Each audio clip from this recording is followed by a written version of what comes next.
ಈ ಪಿಕ್ಚರು ಎಲ್ಲ ರೆಕಾರ್ಡ್ ಧೂಳಬೇಕು.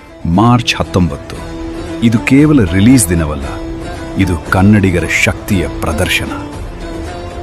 ಒಮ್ಮೆ ನೆನಪಿಸ್ಕೊಳ್ಳಿ, ಒಬ್ಬ ಹುಡುಗ ಸಾಮಾನ್ಯ ಕುಟುಂಬದಿಂದ ಸಿನಿಮಾ ಲೋಕದಲ್ಲಿ ಯಾರೂ ಬೆಂಬಲಿಸದ ಸಮಯದಲ್ಲಿ ನಿರಾಕರಣೆ, ಅವಮಾನ, ಹೋರಾಟ.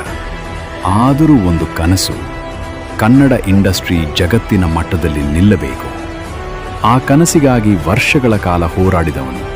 ಅಡ್ಡಿಗಳು ಬಂದಾಗ ಕುಗ್ಗಲಿಲ್ಲ, ಗೋಡೆಗಳು ಕಟ್ಟಿದಾಗ ಜಿಗಿದನು.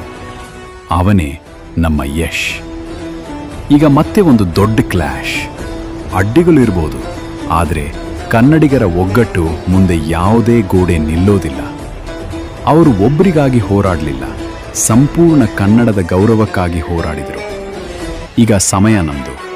ಮಾರ್ಚ್ 19ರಂದು ಕರ್ನಾಟಕವೇ ಒಟ್ಟಾಗಿ ನಿಲ್ಲಬೇಕು. ಇದು ಸಿನಿಮಾ ಅಲ್ಲ, ಇದು ಕನ್ನಡಿಗರ ಸ್ವಾಭಿಮಾನ. ಈ ಸಲ ಸಿನಿಮಾ ನೋಡೋದಲ್ಲ, ಇತಿಹಾಸ ಬರೆಯೋದು.